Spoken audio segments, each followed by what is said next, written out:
Hello' মৰমৰ ছাত্ৰ ছাত্ৰীসকল, তোমালোকৰ এইটো ভিডিঅ'ত পদ্যাংশৰ ধৰ জাৰু ধৰবাৰ এই পদ্যাংশটোৰ পৰা যিখিনি প্ৰশ্ন দেখাই দিম সেইখিনিৰ পৰাই তোমালোকৰ মেট্ৰিক পৰীক্ষাত 100% চিয়ৰ কমন পৰিব। কমন নপৰে মোক কমেণ্ট কৰি ক'বা।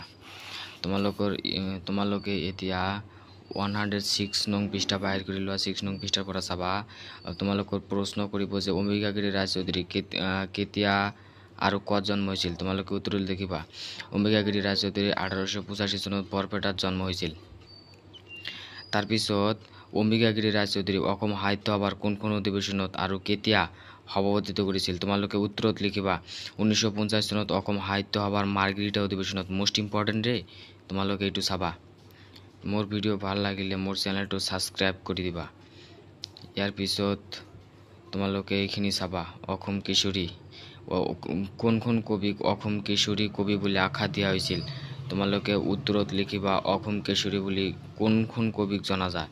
তোমালোকে উত্তৰত লিখিবা অম্বিকাগিৰি ৰায়চৌধুৰী। ৰচনাসমূহ চাবা। অম্বিকাগিৰি ৰায়চৌধুৰীৰ ৰচনাসমূহ চাবা। ইয়াৰ পিছত তোমালোকে 107 নং পৃষ্ঠা বাহিৰ কৰি লোৱা। 107 নং পৃষ্ঠাৰ পৰা চাবা। অম্বিকাগিৰি ৰায়চৌধুৰী 1 নং কুৱেশ্যনৰ পৰা চাবা। অতি চমুকৈ উত্তৰ দিয়া। অম্বিকাগিৰি ৰায়চৌধুৰী কি কবি বুলি আখ্যা দিয়া হৈছে। অসম কেশৰী। তোমালোকৰ এইটো কমন আছে ৰে।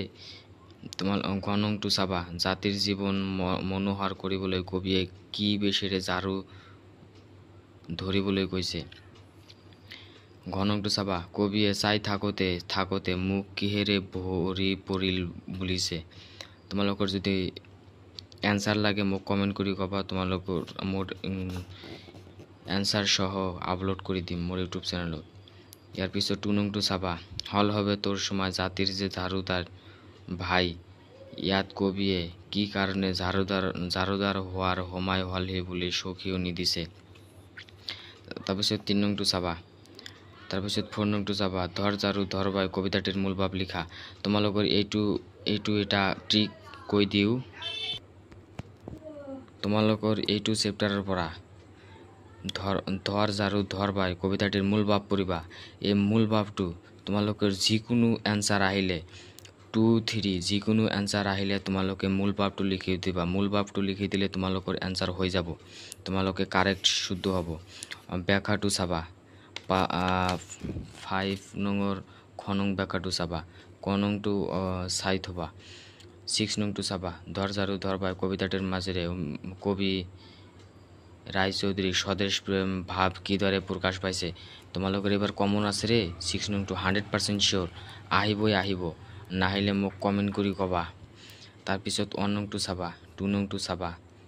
3 নংটো চাবা। ভাষা বিষয়ক তোমালোকৰ যদি এক্সট্ৰা গ্ৰামাৰৰ ভিডিঅ' লাগে মোক কমেণ্ট কৰি ক'বা। তেনেহ'লে তোমালোকৰ মই ভিডিঅ' বনাই মোৰ ইউটিউব চেনেলত আপলোড কৰি দিম। তোমালোকৰ আন এটা কুৱেশ্যন দেখাই দি আছোঁ। ইয়াতে দেখিছা SSLC এক্সাম 2023 আহিছিল যে কৰিলো তো ইমান দিনে জীৱন ঢালি ধাৰে ঋণে। ইয়াত কোনে কাৰ গোলামী কৰাৰ কথা কৈছে। তোমালোকৰ মোষ্ট ইম্পৰ্টেণ্ট ৰে, তোমালোকে চাবা।